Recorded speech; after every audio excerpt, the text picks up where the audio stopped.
Hey, salut à toutes et à tous, mais surtout à toutes. Je suis Daverstorm et aujourd'hui nous nous retrouvons pour un nouvel épisode du RDL.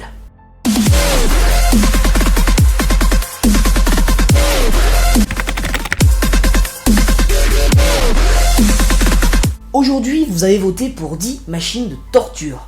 Vraiment, vous êtes des grosses bandes de sadiques. Mais bon, aujourd'hui nous allons parler d'os, de chair et de sang. La première machine de torture dont je vais vous parler s'appelle le berceau de Judas. Alors c'est une machine de torture que peut-être beaucoup de gens doivent connaître. Ça consiste à pendre quelqu'un avec des cordes et petit à petit il est assis sur un berceau en forme de pyramide et petit à petit ça lui fait des déchirures. Oui, et ça est généralement pour en plus l'humilier totalement. Il est nu et la machine est très peu, mais très peu lavée, voire jamais. Et donc s'il ne meurt pas à cause de ça, de toute façon il mourra à cause des hémorragies, quoi qu'il arrive. Maintenant je vais vous parler du séparateur infernal ou l'âne espagnol. Ah non, pas cette âne-là. Voilà, merci.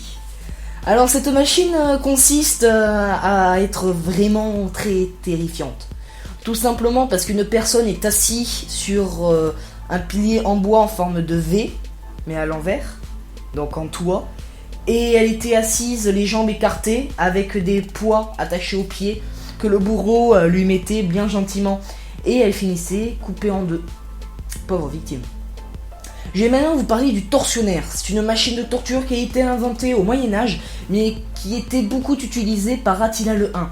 En tout cas, on voit beaucoup d'images avec. C'est une machine de torture qui s'appelle le tortionnaire. Alors, c'est une machine que tout le monde connaît. C'est simple, vous êtes attaché sur des rondins de bois, et les rondins de bois tournent. Mais dans les sens différents. Ceux qui vous disloquaient les membres faisaient des fractures et des déboîtements. Ah, c'est cool, le Moyen-Âge. Maintenant, je vais vous parler du compresseur de tête. Alors, ça se présente...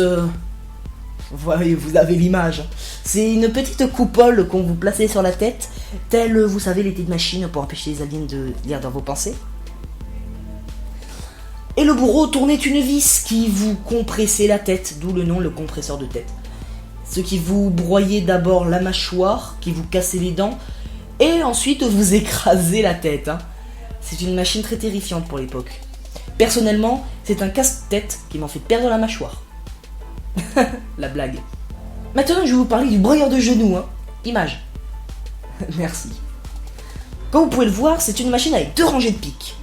Ces pics étaient sur les genoux de la victime. Donc, la victime plaçait son genou entre les pics et les pics se refermaient, ce qui avait tendance de broyer le genou, le disloquer et jusqu'à ce que mort s'en suive. Ça fait très mal.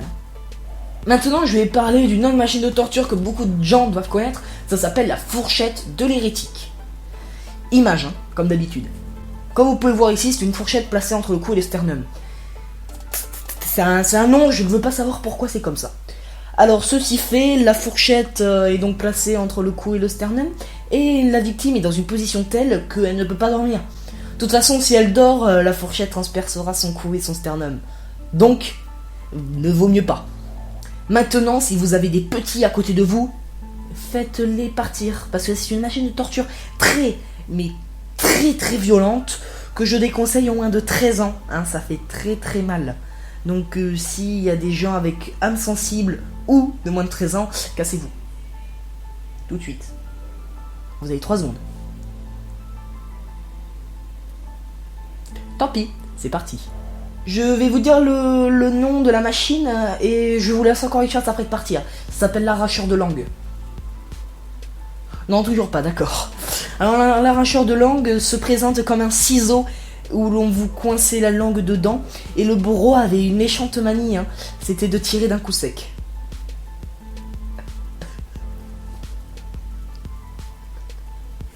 La langue. C'est une machine de torture qui est présente dans la série Game of Thrones. Maintenant, je vais vous parler de 2 autres machines qui sont dans la série Game of Thrones. C'est parti. La première s'appelle la vis. C'est une machine de torture très simple. C'est une planche avec une vis, vous savez, comme les compresseurs pour bloquer les morceaux de bois quand vous les coupez avec la scie. Sauf qu'on vous mettait soit les oreilles, soit les doigts, soit les orteils, soit le pied, ou bien les coudes. Ça fait très mal. Cette machine était conçue pour avoir des aveux, mais elle était conçue au début de l'époque médiévale. Et à cette époque, il n'y avait pas trop de médecins. Et donc, ce qui se passait, c'est qu'ils mouraient d'hémorragie. Cool. Et donc, on voit aussi cette machine dans Game of Thrones. Après l'âne, voici l'araignée espagnole. Hein. Mais non, mais pas celle-là. Voilà, merci. Alors ça, c'est quelque chose qui fait très très mal et c'était surtout pour les femmes. Hein. Ce sont des grosses griffes qui étaient chauffées à blanc. On mettait les femmes au plafond et on accrochait ça sur les seins. Et en fait, vu qu'elle était au plafond et à l'envers, ça facilitait le saignement. Encore une fois, mort d'hémorragie. Encore une fois, on mourait d'hémorragie avec ça. Enfin, vous les femmes, hein, je dis on, c'est subjectif. Maintenant, je vais vous parler d'une machine de torture que beaucoup de gens doivent connaître. Hein. Le rat et le seau. Alors, comme ça se dit, pour faire cette machine de torture, vous avez besoin d'un seau et d'un rat. Le seau était placé sur le ventre de la victime, soit allongé, soit debout, soit assis. Et l'on chauffait le cul du seau. Et le rat essayait de trouver un moyen pour sortir. Mais vu que l'arrière du seau était chaud, que le bois, ça se mord pas, ils ont trouvé la peau de l'homme, avec les intestins. Je vous laisse voir les images un peu dans votre tête. Cette machine de torture est aussi dans Game of Thrones. Quand même, Game of Thrones, c'était beaucoup de torture. Merci d'avoir regardé cet épisode du RDL. Prochainement, vous pourrez voter pour le Stropole qui se trouve dans la description, comme d'habitude. Vous pouvez aussi vous abonner en cliquant sur la télé. Ouais, en fait, c'est une télé avec un fond vert, parce qu'on m'a expliqué que je pouvais le faire. Et donc, j'ai projeté en HDMI un fond vert. Voilà, je vous expliquerai comment faire si vous êtes nul en informatique, c'est facile. Sur ce, bonne soirée, bonne journée, je ne sais pas. Bon été, bonnes vacances, allez à la plage, et sur ce, à très bientôt. Et ciao!